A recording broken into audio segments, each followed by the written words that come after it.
I transmigrated into the loser male lead of a strong female protagonist novel. I raised my hand and slapped the rich female protagonist across the face. It was all because the female protagonist called me a simp who could be easily dismissed with money. In front of everyone, I flipped the table. I cursed. Back then, you hired me as a simp to make yourself look attractive. Now you think we're familiar enough to act like this?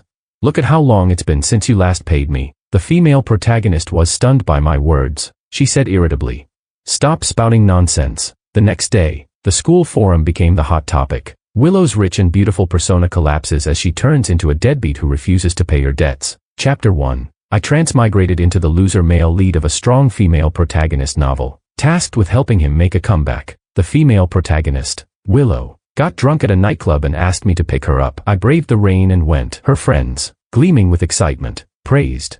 Willow really knows how to train dogs. It's raining so hard. And George came right away. A friend sighed. If all men were like my brother-in-law, I wouldn't be afraid of marriage anymore. Another friend chimed in. There's nothing we can do. Men just don't understand what it means to put in effort. The men who used to chase me would really send money and gifts, but the guys I meet now generally don't have much awareness of putting in effort. One of her friends said to me, "Brother-in-law, don't rush. Come take a break." Willow looked at me with disdain and said, "What brother-in-law? You're just a simp. I told you to come, and you really came." Her idol, Makoto, smiled indifferently and said, all right.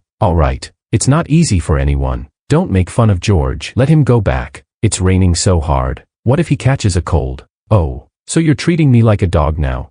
Willow snorted. "So what? He's just a poor loser. A little money is enough to get rid of him." Makoto shook his head helplessly and sighed. "Can't blame my brother. My mom controls the money at home. George's expenses are handled by my uncle, and my uncle's salary is basically all handed over." In the original story, the male lead and Makoto were stepbrothers, and in strong female protagonist novel, the father was useless, while the mother was an exemplary independent woman. So, the male lead's father was a soft rice man, while the male side character's mother was a powerful female CEO. The male protagonist is at the bottom of the food chain. No wonder he needed my help to make a comeback. The next moment, Willow took out a stack of money from her bag and pointed at the bottle of flying mitai in front of me, saying, "Drink this bottle of wine, and this money is yours. How about it?" I took a step back, shocked, and stared at her. I said, "Miss Liu, are you out of your mind? What could this little bit of money do?" Willow's brows twitched. She bit her lip and said, "What did you say?" She furrowed her brows and looked me up and down,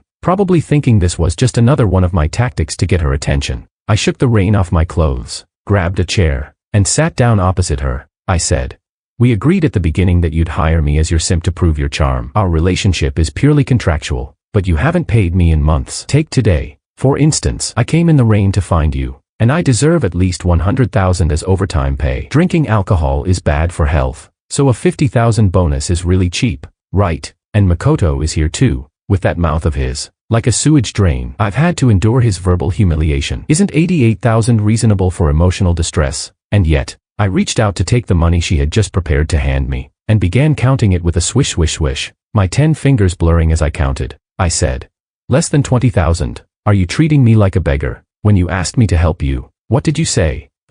"You said you've always been insecure, lacking charm, and had to hire a simp to regain your confidence." I agreed because I felt sorry for you. "But now, you've really gotten into character, haven't you?" The room fell silent, so quiet you could hear a pin drop. But then, a male voice trembled in my head. How could you say that about a girl? If you keep talking like this, how is she supposed to live?" I was speechless. "If I don't say it like this, she'll treat me like a dog." "George, do you really like being treated like a dog?" That's right. The original protagonist's consciousness was still there, but he couldn't control this body and could only anxiously watch from the sidelines. Willow's face turned bright red with anger. She snapped, "Are you out of your mind? Talking nonsense. You're the one who degraded yourself and insisted on being my simp." I laughed and said to George, "Hey, did you hear that? She said you degraded yourself." George's voice was weak as he said, "Willow's just angry and saying things she doesn't mean." I responded, "Oh, but before, when you didn't make her angry, she still called you a loser quite a few times, didn't she?" George stubbornly argued, "Eventually, she'll understand who truly cares for her. We've known each other since childhood. No one treats her better than I do." I frowned. "How about we make a bet? Within a week, I'll make her come back and seek you out. Are you brave enough to take that bet?" George said, "Can you stop making her angry? Don't you realize how much she must be hurting inside when you speak to her like that? When we go back, you need to apologize properly, comfort her, Kneel on the washboard if you have to. Just listen to whatever she says. He kept rambling, but I wasn't interested in listening anymore. I just stared at Willow. I said, Miss Lou, I see what's going on now. You want to default on the debt. Fine. When a deal falls through, decency remains, but I have something I need to get off my chest. I looked around at the quiet, gossiping crowd and said, you should watch out when you deal with her. This woman has terrible character. She doesn't pay back her debts. Willow was speechless. I extended a finger and poked her forehead from across the room, speaking slowly, owing money and not paying, turning a blind eye. Under the scornful gazes of the crowd, Willow completely broke down. I turned to leave, but she stood up and grabbed my arm, hissing, come back here. I smiled and said, oh, you're angry now. You're embarrassed and losing control. Back then, you said all your friends had simps, but not you. You said it was because you had no charm and a bad temper. I told you not to think that way, but now I see. Damn, you were right. Old spotted dove, get off me. Don't force me to do something. Willow seemed completely undone. She stammered, I didn't. What are you talking about? Makoto stood up, frowning as he looked at me. He said sternly, George, what nonsense are you talking? Do you have no self-awareness? After all these years, it's clear to anyone with a brain that Willow has been avoiding you. Don't you see it? I said. Well, it's not like she's trying to show off in front of you, saying there are lots of people chasing her. To be honest, she's always insecure in front of you. Do you know why she keeps insulting me? Because she thinks I look a lot like you. She keeps using me for roleplay, and when she insults me, she's actually insulting you. But you're so proud of yourself. This woman isn't good news, so watch out. Willow's face flushed red. She suddenly smashed the wine glass, hysterically shouting, get lost. I slammed the door and left. Chapter 2. I didn't go back to the dormitory, but instead went to Willow's house. Willow gave me the key so I could run errands for her whenever needed. I took a comfortable hot shower, then proceeded to use Willow's expensive skincare products worth thousands on my body, even applying some to the soles of my feet, before leaning back on the couch and resting my eyes. George was extremely anxious. He said, Willow hates it when people touch her things. You need to fix everything and make sure she doesn't find out. I waved my hand in the air. I replied, is she upset about you touching her things? She hates you, not your actions. If Makoto did it, she'd be thrilled. Also, weren't these skincare products something you rushed to buy for her? What's the big deal if I use them? This thought made me angry. In the plot, the female lead hires the male lead to be her simp, but in reality, the male lead still spends all his money on her without hesitation. George couldn't argue back. He whispered, when she comes back, don't confront her. Not long after, Willow returned. She didn't expect me to be here and, enraged, smashed a vase, pointing at me and cursing. Crazy bastard, get up right now and go explain things to Makoto. I asked, how much? Willow froze. I patiently repeated, if you want me to help you, fine, just pay me. How much are you offering? Willow's face twisted with anger. You still dare ask me for money? I clapped my hands and said, what else? We have a business relationship. You pay me. I act as your simp. I'm being paid to do your bidding. You think I'll work for free? Dream on. Willow looked at me in disbelief. After a long pause, she seemed to come to a realization, saying, George, stop pretending. You just want to get my attention with this, don't you? Give it up. No matter what trick you pull, I'm never going to be interested in you. The original George grew anxious as well. He said to me, stop while you're ahead. Don't let her misunderstand you. I snapped my fingers and pulled out a playing card from between my fingers. I said, now, that's what I call a trick. Understand? I was talking business with you just now. How much are you willing to pay me to continue being your simp? Willow's face turned red, but the male lead simp image was too ingrained. She repeated, no matter what you do, I'll never like you. You'll just make me hate you more. I replied, my time is valuable, so let me make this clear, agree or disagree. I don't have time to waste on you. Willow's temper flared, and she bit her lip, saying, then just leave. You'll come crawling back to me, crying. I swaggered out. The next day, Willow came to find me in tears. She choked back sobs. What did you write on the message wall? Delete it now, I said, then begged me. Chapter 3. I really didn't expect Willow to cry. She tried hard not to, but her tears just kept flowing. It was actually quite heartbreaking. I felt a little pity for her. So today I was more composed, and the urge to slap her wasn't as strong as yesterday. I said, stop crying. Just tell me what you want. Willow sniffled and said in broken sentences, delete those things you posted. I frowned. How did you know it was me who posted it? She said, some Lou called old spotted dove hired classmates to be simps and didn't pay them. Willow shoved her phone in my face. Who else would write this but you? I said, not necessarily. Yesterday, there were so many people at dinner, And your friends were there too. Their mouths are looser than my great-grandmother's waistband. They overhear and gossip. What's the point of you yelling at me here? I then picked up my mug and took a sip of coffee, pulling out my phone to scroll through the message wall comments. I chuckled. Oh, looks like everyone's really fired up. Like they're your mortal enemies. Their mouths must be filled with poison. They're cursing you so harshly. Willow broke down. I could understand. She was an illegitimate child. Her biological father gave her money but no love. And her mother wasn't competent either. She had always been a fragile and sensitive girl, emotionally unstable from the start. Her life was built on fantasies of getting revenge on her scummy father and pushing away her malicious brother, imagining stepping on them to fill the emptiness inside. As for the original protagonist being her simp, she hated it on the surface, but the fact that their relationship lasted this long proved she needed that sense of security too. But what does that have to do with me?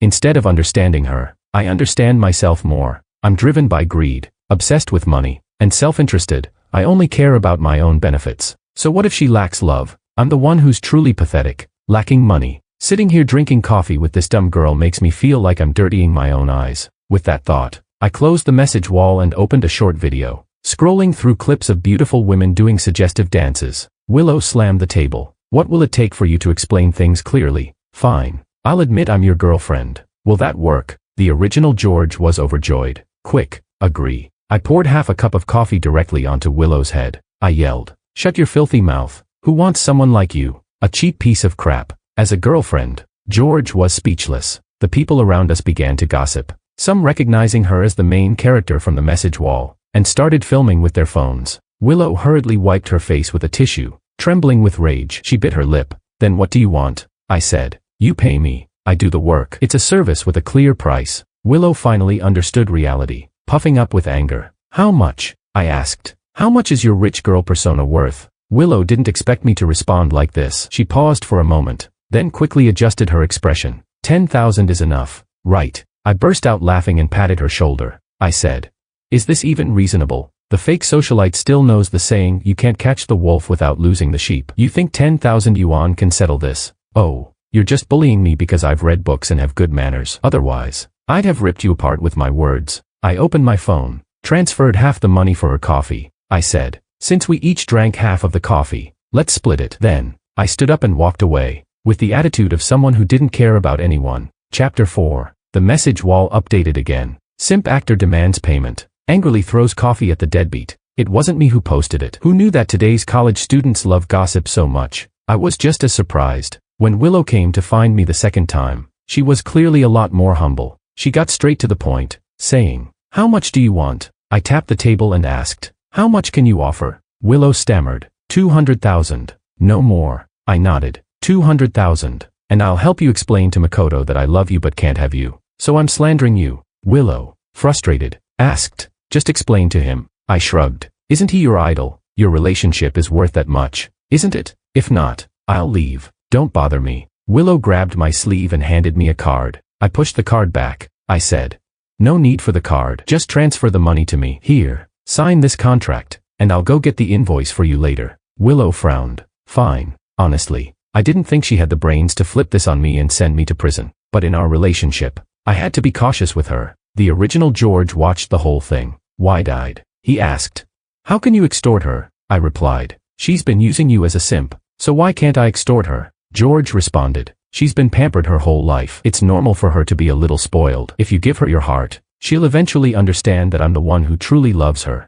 I laughed, mocking him. "She treats you like a simp, strings you along, and it's not because she's spoiled or childish. It's because she doesn't respect you. It's that simple." George sighed. "Since I'm the one pursuing her, it's only right for me to put in more effort." I was speechless. "Who told you that just because you're chasing her, you should put in more effort? If, as you say, you're supposed to put in more effort because you're chasing her, then great. Now she needs something from me, and I'm going to make her pay. Doesn't that make sense?" George said. "That's what everyone online says." I snapped. "You're confused, George. The theory that if you're chasing someone, you should pay for things is like saying if I had $1 billion, I should donate half. It's because most women don't need to chase men. Even if the woman does chase the man, if he lets her pay, she'll feel like he's beneath her. And the common scenario is that the woman offers to pay, and when the man refuses, she can accept it again, feeling good about herself. This way, her moral logic makes sense again. Willow hiring you as a simp without paying is the same logic," George said. "But," I interrupted impatiently,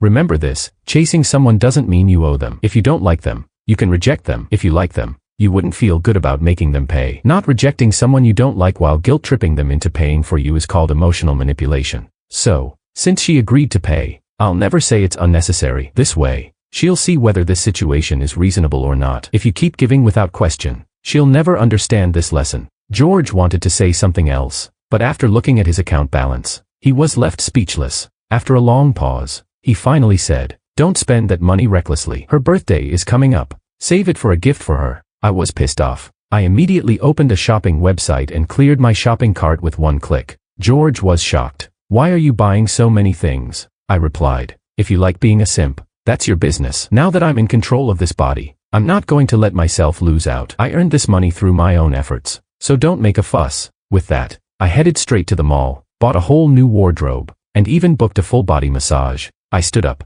and George hesitantly said, "Seems like you're really enjoying this." I rolled my eyes and said, "Whether I enjoy it or not has nothing to do with you. Before I finish my task, I'm going to spend all the money. Once I'm done, you can continue being Willow's simp and keep playing the servant like before." George was speechless. That evening, Willow and Makoto went for sushi and called me halfway through, asking me to join them. I was brewing tea by the fireplace when I heard the call, took a sip of my health tea, and asked, "How much is the appearance fee?" Willow was stunned and paused for a while before saying, "What appearance fee?" I said, "The money you gave me is for me to explain things to Makoto. Do you think I'm going to come meet you in the middle of the night for free? I won't even lie in a comfortable bed, and you're asking me to go running to meet you. Can you stop being so shameless?" Willow bit her lip and said, "You, don't go too far." I snapped back. "Don't go too far," I yelled. "You've been spoiled with too much politeness. Now you don't even know the difference between north and south. What kind of relationship do we have for you to order me around like that? I'm living to enjoy life. How many pounds of horse piss did you drink to dare treat me like a servant?" Willow stayed silent for a moment, then impatiently said,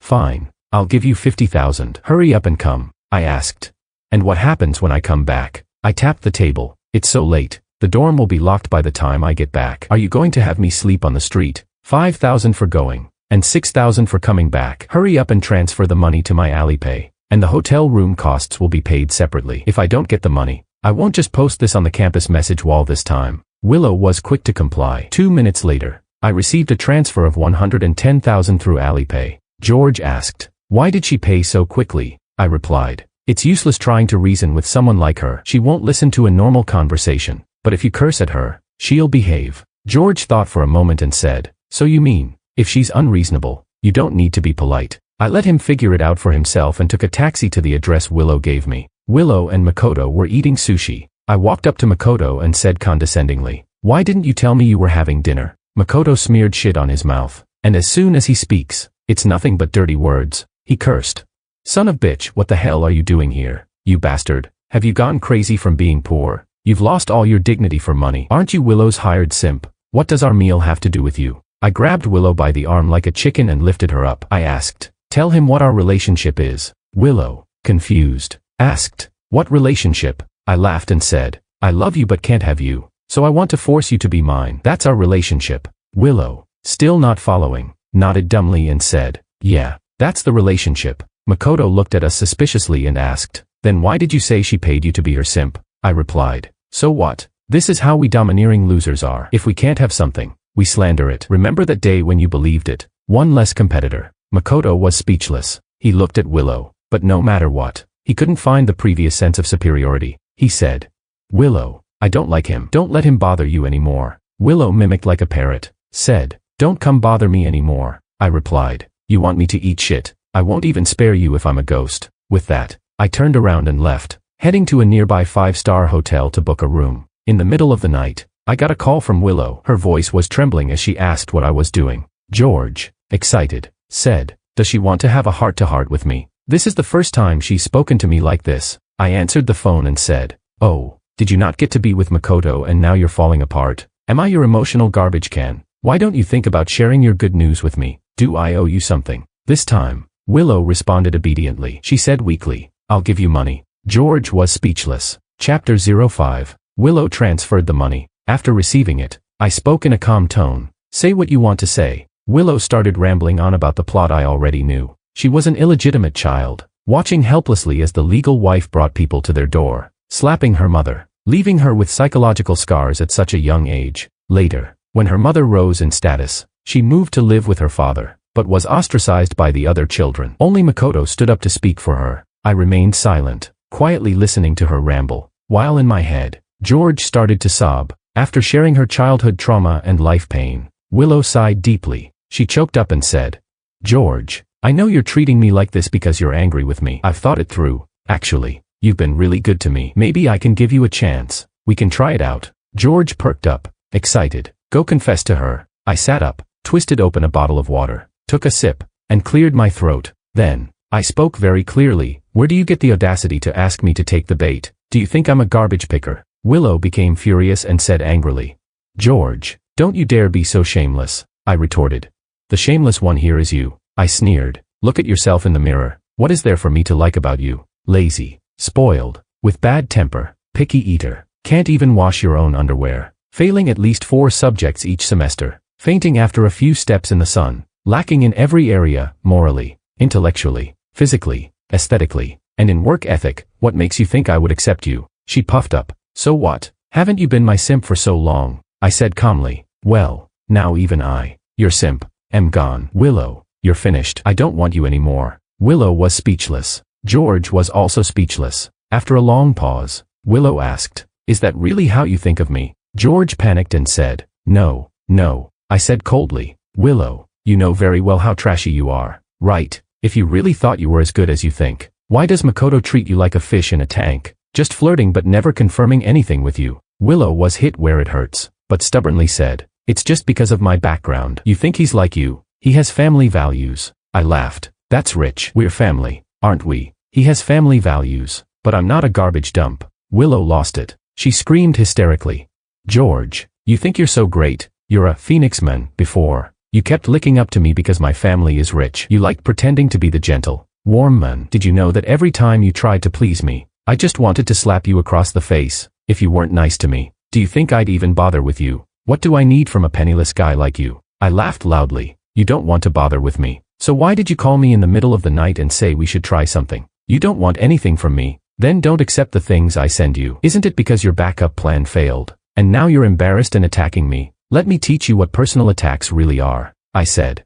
"Willow, listen carefully. Stop posting selfies on your WeChat moments. No one will think you're some rich girl because every picture of yours looks like a low-tier nightclub girl getting ready for work. With your attitude, if you even touch one piece of my fruit platter, I'll really knock your head off." Willow was speechless. Without waiting for her to speak, I directly hung up the phone and swiftly turned it off. I thought George would be angry that I insulted the girl he liked, but he wasn't. He just spoke in a melancholic tone. "So, this is how she thinks of me," I replied. "If she really thought you were great, she would have gotten together with you a long time ago. She's not stupid. She wouldn't pass up on someone she thinks is good." George let out a long sigh. I softened my tone and said, "Why bother caring about the words of a bitch?" Suddenly, George began to cry out in despair, startling me. He choked up and said, "I know everyone thinks that way. Even my dad says I'm useless." Once he calmed down, I spoke slowly. "George, do you know where your problem lies?" George responded, "I know. I'm too stupid. I can't do anything right,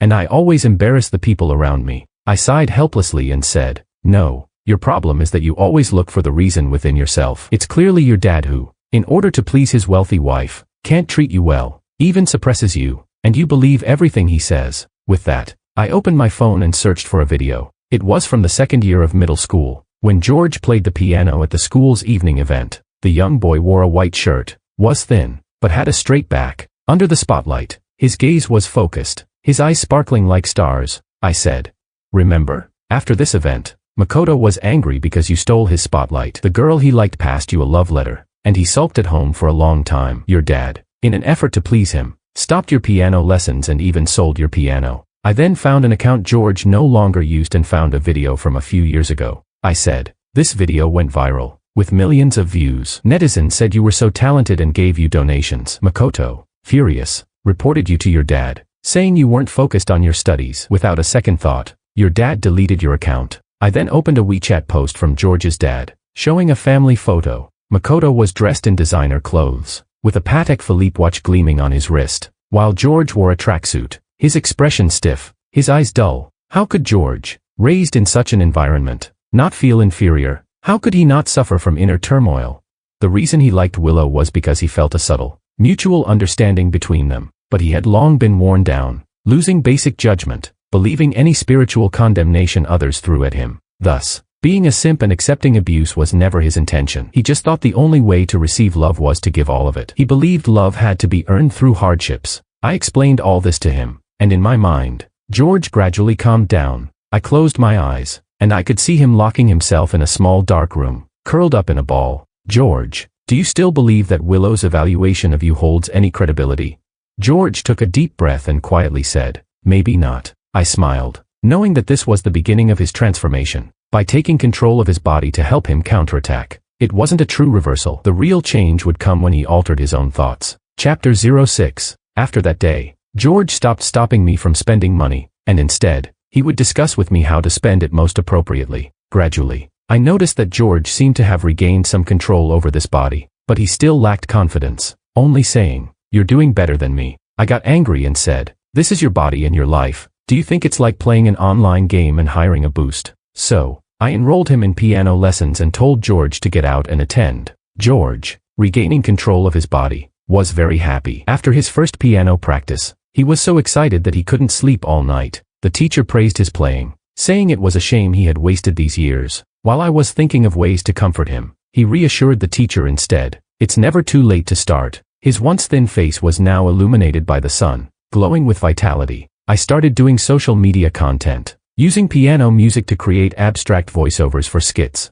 Soon, I started getting advertising deals, and my account began to profit. George looked at the balance, excited and impressed. He asked, "How are you so good at this?" I replied, "People are here to watch you play piano. I just do the editing." "Why are you only complimenting me and not yourself?" George shyly said. Heh. After a long pause, I finally heard him quietly say, "I'm a little impressive too." The male protagonist of a strong female protagonist novel still has hope after losing control of his brain to water. One day, Makoto suddenly called, his tone as arrogant as ever, as if I were his servant. He said, "George, next Wednesday is my birthday. I've rented a villa to celebrate, and my parents are coming too. You should come along." In the original story, this is a key plotline for tormenting the male protagonist. On the day of departure, Makoto suddenly brought an extra friend, and the car was too full. Willow was dissatisfied, standing around wasting time, and made the male protagonist take a taxi. The male protagonist could only weakly say, it's fine, I'll just take a taxi." Upon arriving at the villa, the male protagonist ran around, cutting meat and grilling, getting covered in smoke. Then Willow and Makoto directly ate all the skewers of meat. Makoto took a bite, and with an annoying look, drunkenly pointed at the male protagonist and said, George, your face is all smoke black. Just now, I thought of you as a servant. Ha ha ha." The male protagonist took a taxi by himself, did all this work, and didn't even get to eat a piece of meat, only to be mocked by the male side character. Eventually, he couldn't hold it in anymore and angrily scolded Makoto. Needless to say, Willow thought the male protagonist was too extreme, calling him a man with the biggest temper and no ability. Makoto fanned the flames, saying, "I've realized you're quite serious. It was just a joke. Do you really need to react like this?" The male protagonist's stepmother, seeming fair, reprimanded Makoto, saying, "Enough, Makoto. If you can't speak properly, don't speak." She then turned to George and said, "George, your brother was indeed wrong in this situation, but it's still your brother's birthday. Don't let this make everyone unhappy." Upon hearing this, the male protagonist's father got angry, scolding him for lacking class and vision. He quickly pulled out $100, threw it at him, and told him to take a taxi and leave. So, the male protagonist went home hungry, never even getting a piece of cake. As I recalled these plot details, I said to Makoto, "Fine, of course I'll go." Without waiting for his reply, I hung up the phone. George asked, "Are you going?" I smiled darkly and said, "I have to go. How else can I get revenge for you?" I thought George would advise me to keep the peace, especially with his dad being there. To my surprise, George happily said, "Then I'll leave it to you. I'm looking forward to learning how you curse people." I was speechless. It felt like I was witnessing the male protagonist's descent into darkness firsthand. Terrifying.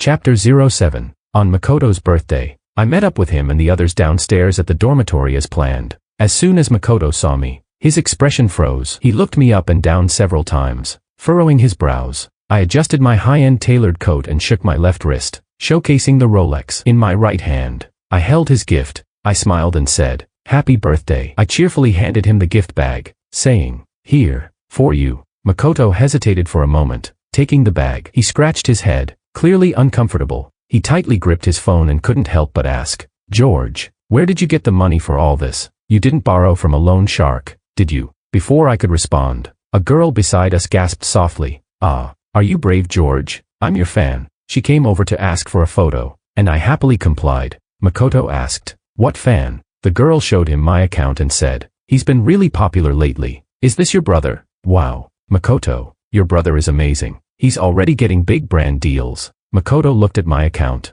his expression worse than crying, yet still forcing a fake smile. After a while, his eyes lit up, and he waved his hand, calling out, "Willow." Makoto looked at me smugly, as if waiting for me to eagerly rush over to worship Willow, so that he could push me away and regain his sense of superiority. But I didn't even glance back. He gritted his teeth and shot me a glance, then deliberately put his arm around Willow's shoulders when she arrived, smiling and saying, "You're here." Willow, surprised by his gesture, nodded. Then she saw me, and immediately froze. I glanced at her, shifted my gaze, and asked George, "How are you feeling right now?" George replied, "The more I look at her, the more she looks like a KTV hostess. I can already imagine her ugly face when she eats my fruit platter." Well, here I was thinking about how to help the simp stand up, but it seems I was unnecessary. He had already transformed into a man like an eagle.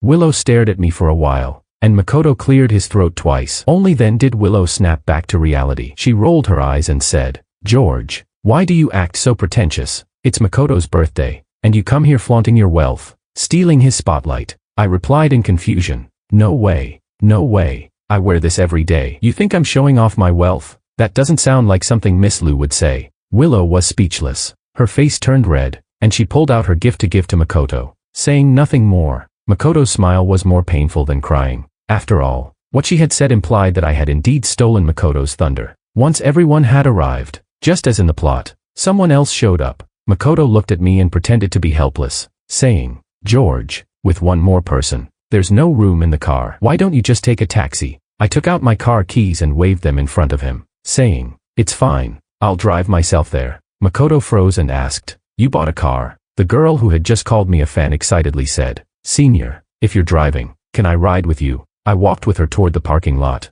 smiling. "Of course, don't worry. I drive very steadily." I didn't bother to look at Makoto's expression as I opened the navigation and headed toward the villa. My parents were already there waiting. The gifts were neatly arranged, and Makoto finally seemed to cheer up a bit. When Mr. Wang saw me, he froze for a moment. He frowned and asked, "George, what have you been up to lately?" I replied, "What's wrong, Dad? Why do you ask?" Makoto leaned in and said, "Uncle, you don't know. George is doing great now. He's making money by doing his own social media and getting advertisements." Mrs. Ito smiled and nodded, speaking with a hidden edge in her tone. "George is doing well, but don't let it affect your studies, and be careful about the people you associate with." Ito's mother was also partly responsible for George's situation. She had always disliked George, but she was too image-conscious to let anyone know she mistreated her stepson, so she had Mr. Wang play the villain. Mr. Wang had long been used to suppressing his biological son while appeasing his wife and Makoto. As expected, his expression immediately changed. He angrily shouted, "Are you making videos again? You're still a student. What do you need social media for? There's plenty of time to make money. Why are you doing this nonsense?" His raised voice caught the attention of Makoto's friends. "I was hoping they'd pay attention," I said.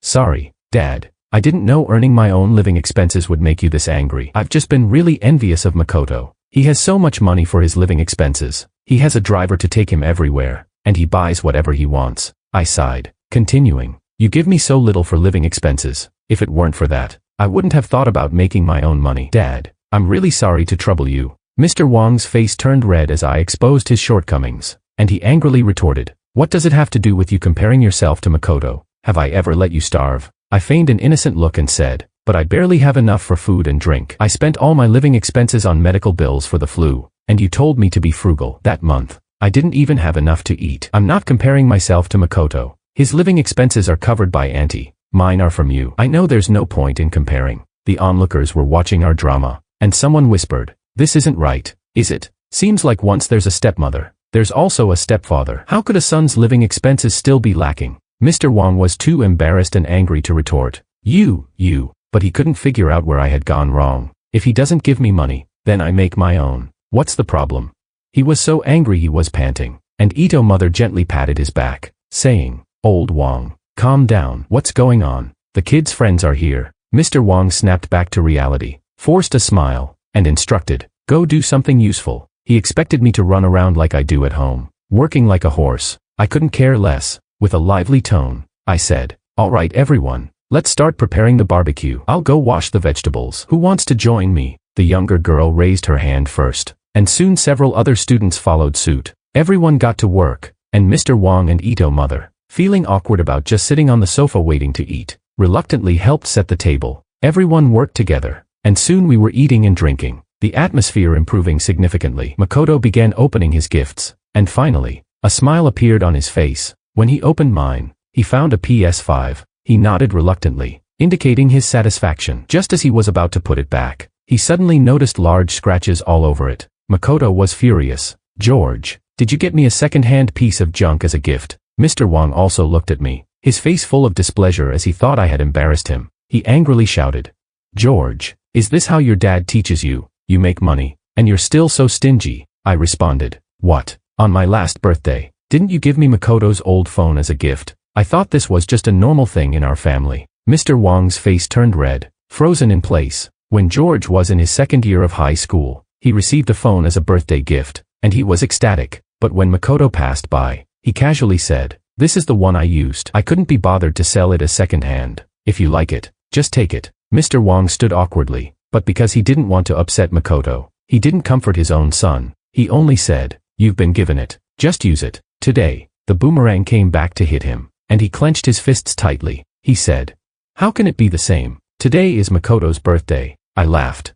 "Yeah, isn't it all just birthdays? Makoto hasn't given me a birthday gift yet. I think I've been generous enough." Mr. Wong, embarrassed and furious, looked like he was about to have a heart attack. Willow looked at me and suddenly said, "Enough. George, are you deliberately making Makoto angry on his birthday?" Before I could speak, George's voice sounded in my head. "Can I say a few words to her?" I handed over control of my body to him. Chapter 08. I thought George would soften his attitude, have a good talk with Willow, and explain things rationally. After all, he had once been the submissive, silent male protagonist who never spoke up. To see him change into someone like this made me quite proud. But I never expected George to go straight for the kill. He said, "Willow, what do you like about Makoto?" Willow frowned and said, "Didn't I already tell you? I like Makoto because of his sense of justice. When I was all alone, he was the one who stood up for me. He's not like you, so despicable and shameless." George sneered, "Why don't you think about who put you in that situation? Left you isolated and helpless? It was Makoto. He badmouthed you behind your back for your shameful background, yet still tried to get close to you and manipulate you, using you like a fool. The only person who truly stood by you and spoke up for you from the start to the end was me. Too bad your eyes are too blind to see that." Willow stood there, stunned.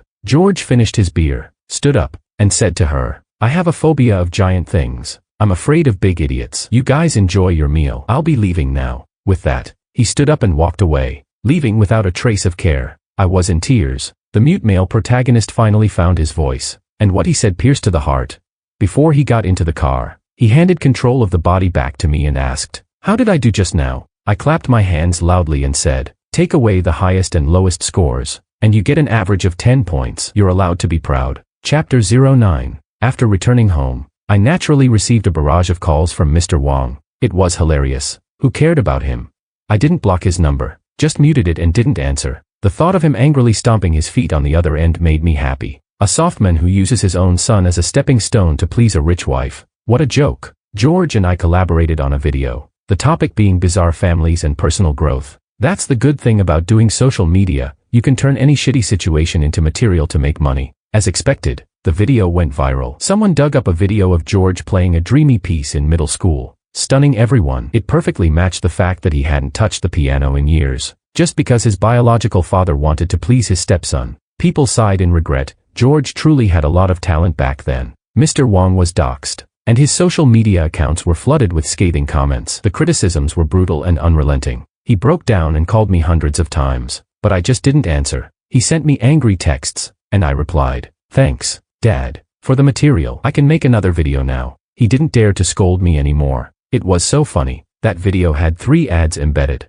and I made a good amount of money. Half a month later, Willow found me. She looked pitiful, gripping my wrist and refusing to let go. She choked up and said, George, I'm sorry. It turned out that during this time, she had been reaching out to people she knew in the past, trying to verify what had happened. Of course, what George said was all true. It was Makoto who had led the bullying and isolation, deceiving her all along. In the original story, Willow also found out about this at about this point, and then began her vengeful rampage against Makoto. When that scumbag's downfall was complete, she turned to the simp George, the one who had always stood by her. Looking at the tearful Willow in front of me, I asked George, "Do you want to do this, or should I?" George said, "I'll do it." So, I handed the control of the body to George, and he immediately raised his hand and slapped Willow across the face. Willow covered her face, stunned. She never expected this outcome. In her mind, George would be conflicted, would hesitate. How could he just slap her right away? George angrily shouted, "Now that the child's gone, you remember to come feed it. Ha, come on, tell me, where did you go wrong?" Willow's lips trembled. "I shouldn't have." Before she could finish, George slapped her again. He said, "Shut the hell up, just hearing you talk is annoying." Willow choked out, "George, I'm really sorry. Please forgive me. Give me a chance." "Okay." George was furious. With a loud slap, he gathered all his strength and slapped Willow again, shouting, "Look at yourself in the mirror. What is there about you that's worth me liking? Lazy, spoiled, hot-tempered, picky eater, can't even wash your own underwear, fail at least 4 subjects every semester, faint after walking a few steps in the sun, lacking in every single area. What makes you think I'd ever take you in?" I said. "Hey, that's my line." George looked at me and said, "Because I realized you were spot on." Willow wavered and insisted, "George, please, if you just give me one more chance, I'll do anything." George pulled out his phone and showed her his WeChat chat interface. He laughed and said, "Take a look for yourself. How many beautiful women are lining up to be my girlfriend? Compare yourself to them. Where's your advantage? How dare you even think about this?" Willow froze. She looked at George, her pupils trembling. In a desperate attempt, she mumbled, "My family has money." George pulled out his phone and showed her his bank account balance. He laughed again and said, "What's so great about that? Your family's money has nothing to do with me. The one thing I'm not lacking right now is money. I don't care how much my partner earns. As long as I have enough, I can find someone younger and prettier. What's so hard about that?" Willow seemed to finally realize that maybe, just maybe, she and George were never meant to be. She walked away dejectedly, later posting a WeChat status, "The man who once had me in his heart and eyes is finally lost to me." George replied, "Delete it. Aren't you embarrassed? Shameful sister." I was stunned. All I can say is, good guy. The mute male protagonist is totally revamped into a sharp-tongued star. But then, I felt a bit strange. His transformation seemed too resolute. I asked, "George, do you really have no intention of turning back? I'm not an outsider. Just tell me the truth."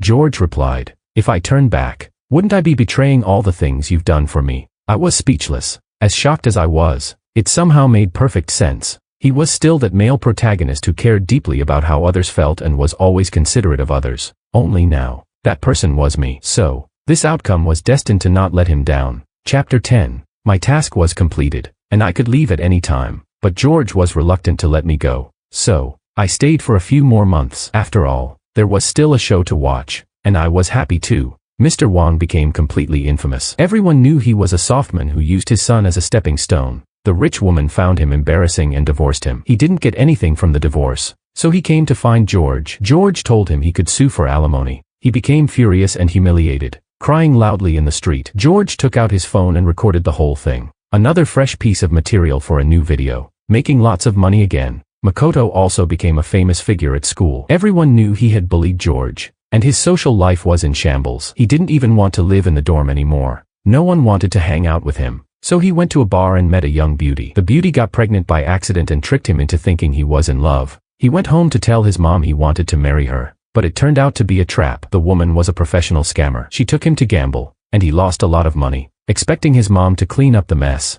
It said his mother was so angry she ended up in the hospital twice. Willow completely died socially. Now, whenever her name comes up, people say, "Oh, that's the one who hired a simp but didn't even pay him." Shameful sister. Thanks to her for providing yet another piece of material. She often came to find George, but George was completely over her. The proof? Now, whenever she came around, George would just slap her without even bothering to speak to her. The day I left, George said to me, "Will I get to see you again?" I replied, "Probably not. You're no longer the mute male protagonist. You don't need my help to make a comeback." George patted his shoulder and said, "Then goodbye. I wish you happiness, success, And everything goes well. What's your name? I smiled and said, my name doesn't matter. You can just think of me as another version of you in this world. George froze for a moment, then smiled and softly said, all right, then, I wish you happiness, success, and everything goes well. The other me in this world.